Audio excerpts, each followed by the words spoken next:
Hello, salut tous les super branchés de Alpha Media, mission 007, bon à savoir. Mais avant de continuer, on va commencer avec notre petite prédication par le verset biblique suivant, selon Luc 12, verset 2. Car il n'est rien de caché qui ne doit être découvert, rien de secret qui ne doit être connu et mis au jour.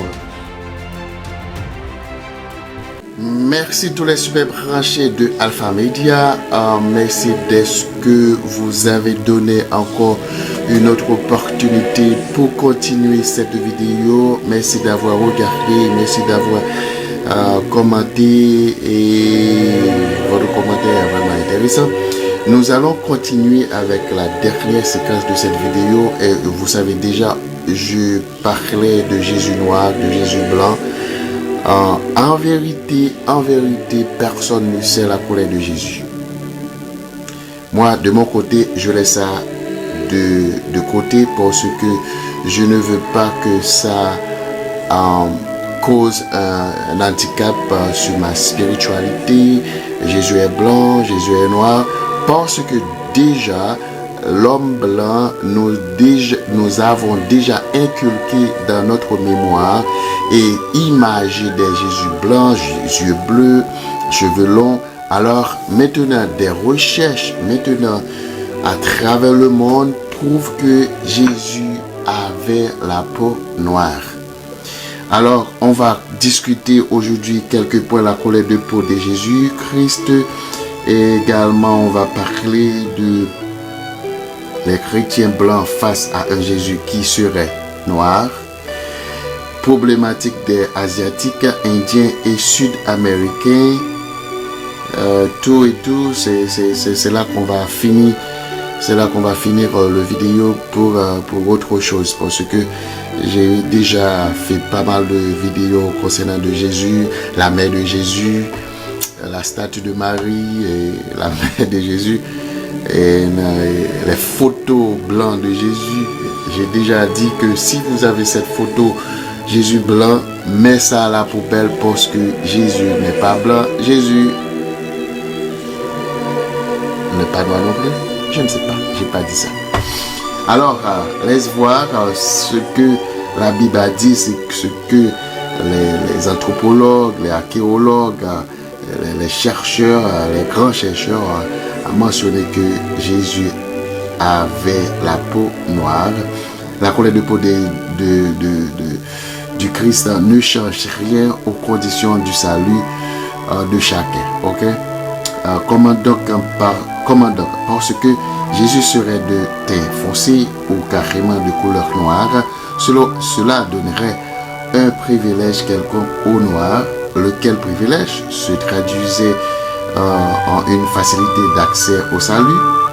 La Bible déclare: mon peuple est détruit parce qu'il lui manque la connaissance, selon Osée 4 verset 6.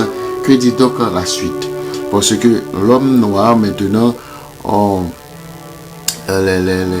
les recherches qu'ils ont fait, ils pensent que puisque maintenant la couleur de peau de Jésus est noire, il est déjà justifié pour aller au ciel. C'est faux, mon frère, parce que vous devez quelque part un disciple de Jésus. Alors si on continue avec 1 Corinthiens 8 verset 1er, la connaissance enflant ou enorgueillit et que l'orgueil est initié devant Dieu, celui qui fait usage de la connaissance pour fanfaronner et insulter les autres ne sera pas compté parmi les fidèles de Christ. En effet, il est écrit: l'orgueil d'un homme la baisse, mais celui qui est humble d'esprit obtient la gloire. Proverbe 29 verset 23. Ainsi, parce que Jésus serait noir, je devrais en tant que noir en faire un sujet d'orgueil et de fierté de mesurer? Non, car l'Écriture déclare: Dieu résiste aux orgueilleux, mais il fait grâce aux humbles, selon Jacques 4 verset 6. Alors, messieurs, mesdames, la race noire, alors il faut que vous soyez prudente, parce que vous allez juger l'autre race qui n'ont pas de votre race. Vous allez dire que Jésus est de mon côté, Jésus est de ma race. Alors c'est moi qui a la priorité. Non, c'est faux.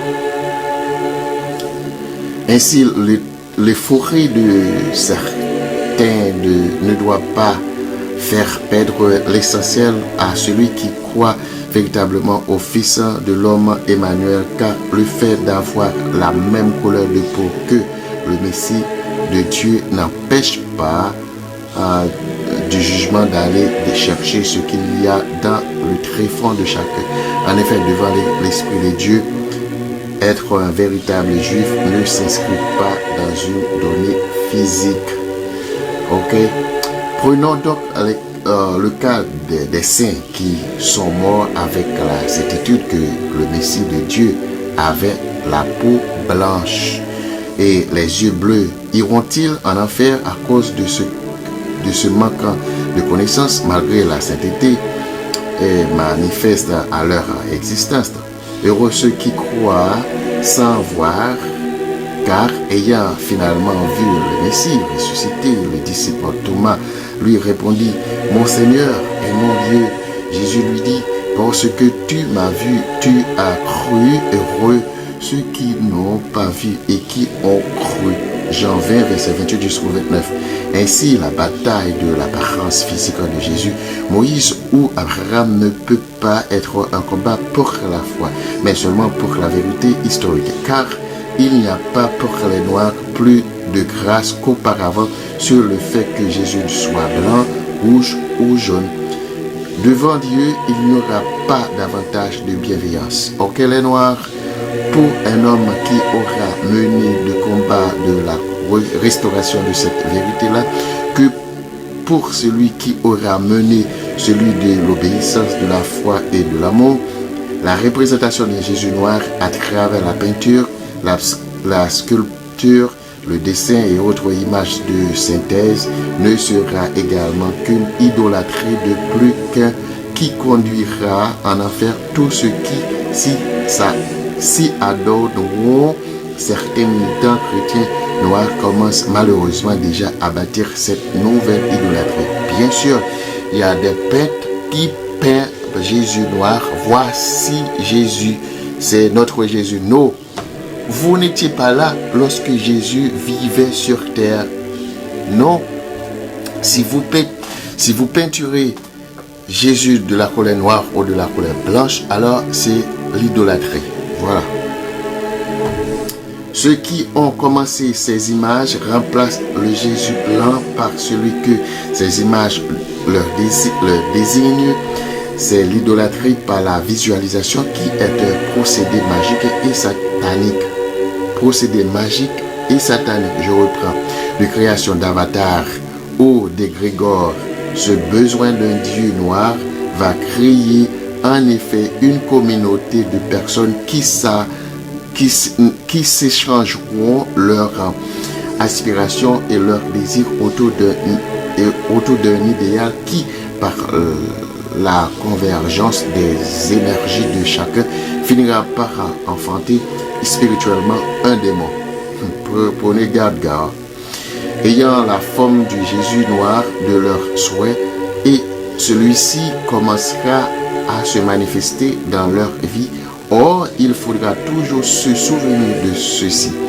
Tu ne feras point d'image taillée, ni de représentation quelconque des choses qui sont en haut dans les cieux. Cette parole déjà mentionnée parle bien d'une représentation quelconque, n'est-ce pas? Ok?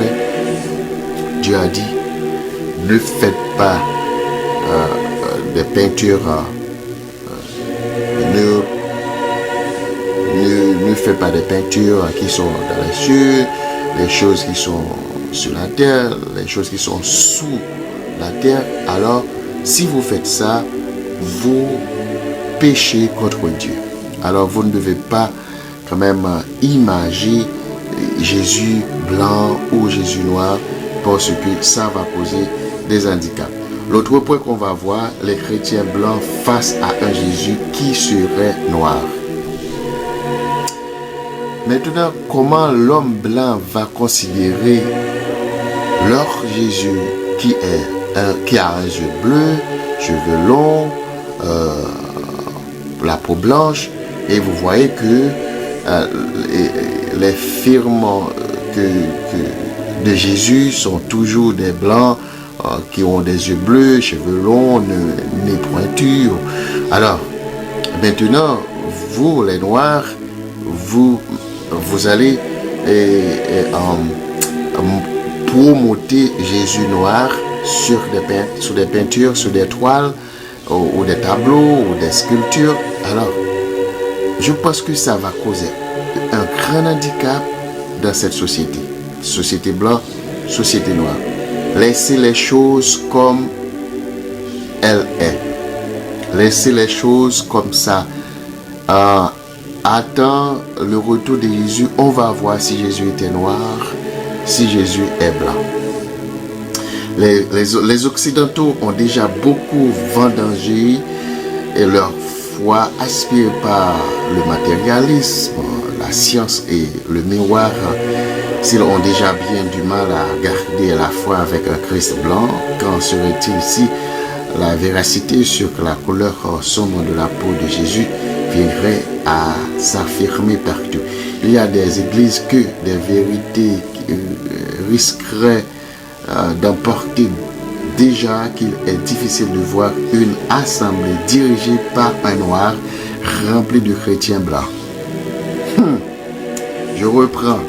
Probablement, il se pourrait bien que vous ne m'entendez pas bien. Je reprends. Déjà qu'il est difficile de voir une assemblée dirigée par un noir rempli de chrétiens blancs. Je crains que cette exploration du côté des identités ne radicalise dans le mauvais sens. Si tant est que je serais de quoi qu'il y aurait de bonne radicalisation, ma prière est que chacun garde la foi et la confiance dans la parole qui, elle, n'a jamais incité ni au distingué, ni à l'idolâtrie par l'image et la sculpture. L'autre point que j'aimerais partager, c'est la problématique des Asiatiques, Indiens et Sud-Américains. L'appropriation de la personne physique de Jésus, donc également de sa statue spirituelle de Fils de Dieu, semble uniquement mettre en scène les Blancs et les Noirs, comme si dans la famille chrétienne de la terre, il n'y avait pas d'autres personnes ayant une apparence différente de celle-là. En effet, comment doivent réagir les hommes et les femmes de foi ayant des couleurs de peau dites jaune et rouge, le chinois, mais aussi l'Indien d'Amérique ou d'Asie ayant la foi en Christ, doit-il se sentir exclu du salut en Christ parce qu'ils ne sont pas noirs? Voilà ce que j'ai commencé à vous expliquer au commencement de cette vidéo. Ces gens-là, ils croient en Jésus.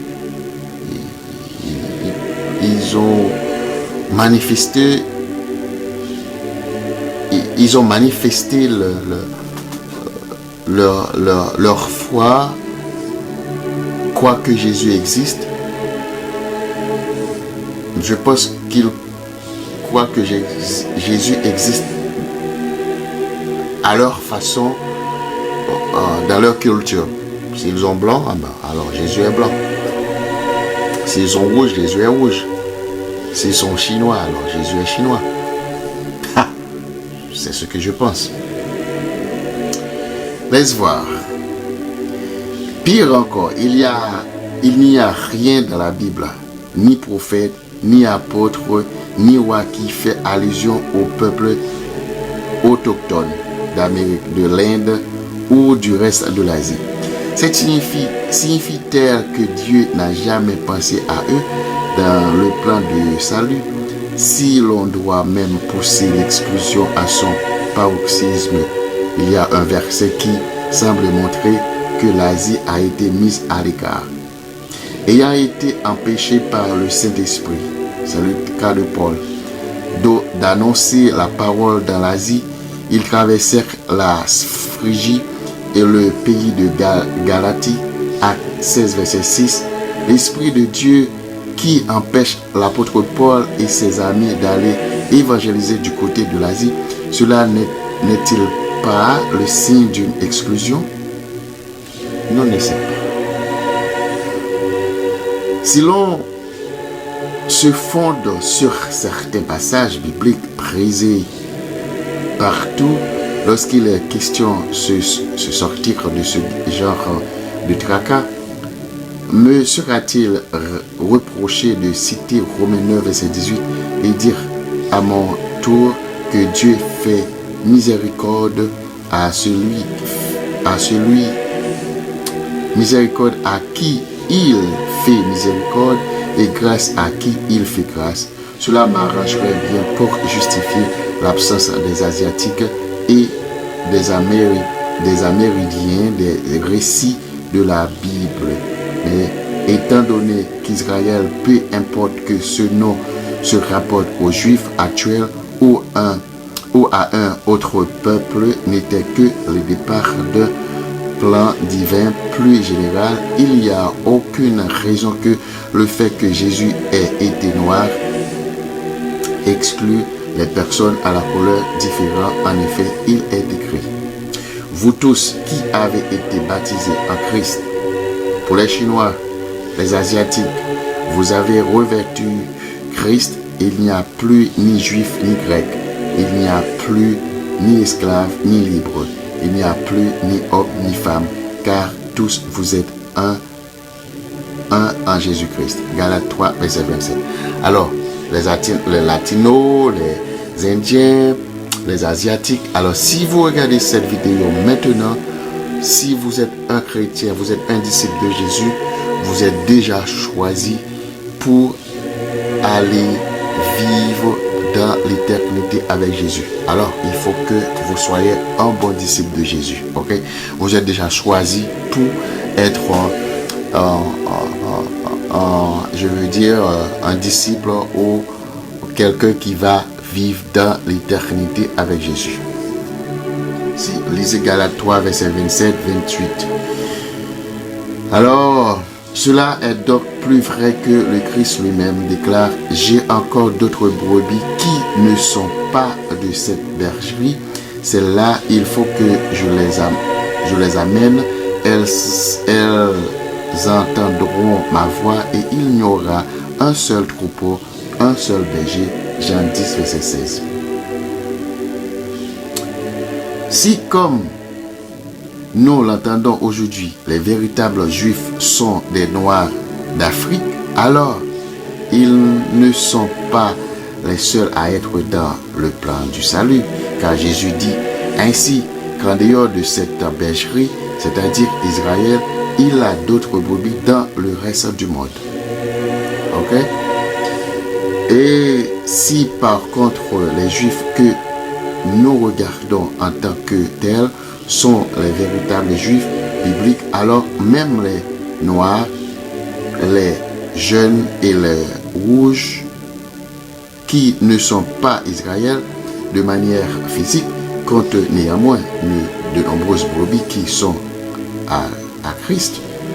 Tout cela place Dieu au-dessus des discours et des falsifications humaines, surtout qu'il déclare lui-même, je cite: car mes pensées ne sont pas vos pensées et vos voix ne sont pas mes voix, dit l'Éternel.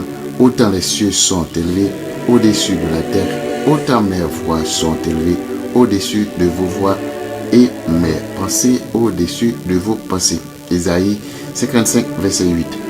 À coup sûr que le juif véritable soit un mélange de peuples aux origines et couleurs différentes, ou que parmi les juifs aujourd'hui il y a en réalité beaucoup de Khazars et de Berbères avec peu de vrais antisémites. Tout cela est du ressort de l'archéologie, de l'anthropologie, de l'histoire, voire de la démographie, mais l'Esprit de Dieu qui ouvre le salut à tous les hommes qu'il a créés ne s'arrête pas au niveau du juif, quelle que soit sa véritable nature ou identité, et malgré les révélations qui pourraient encore venir troubler les chrétiens, une seule chose est certaine et elle se résume dans de nombreux passages, mais je retiens celui de Romains 3, verset 29.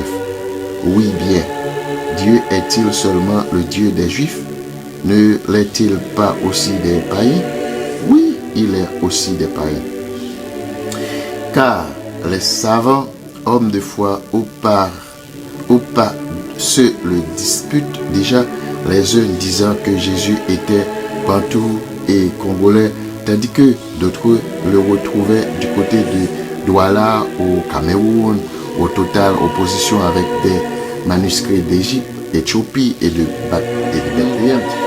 Alors, ce vidéo, j'aurais aimé partager ça avec vous pour vous montrer que si vous continuez à vous présenter Jésus comme un Jésus noir, c'est pour vous exactement parce que vous êtes noir, alors vous vous trompez complètement. Vous allez changer d'idée, vous allez considérer Jésus comme il est esprit, adore lui en esprit et en vérité. Ne essayez pas de lui adorer en imaginant que Jésus est noir ou Jésus est blanc, parce que vous allez faire des faux pas et ça va vous conduire à l'idolâtrie et ça va vous conduire à faire des différences contre vos frères, vos sœurs blancs ou latinos, asiatiques, quelle que soit l'origine de leur race. Alors, changez vos pensées, changez votre pensée, votre idéologie, et mets les choses de bon côté, mets les choses du côté de l'esprit pour adorer et implorer le nom de Jésus dans toute sa intégralité. Bye. C'est là que je termine avec une vidéo Jésus noir ou Jésus blanc. Alors, je pose cette vidéo-là, je ne pose aucune question. C'est fini. Maintenant, on va passer à autre chose, à autre vidéo, parce que c'est ça que j'aurais aimé partager avec vous, parce que ça donne pas mal de frustration en parlant avec l'autre race, de dire moi maintenant je suis de la race de Jésus parce que Jésus est noir. Arrêtez de dire ça maintenant parce que ça va vous causer des problèmes. Bye, à la prochaine.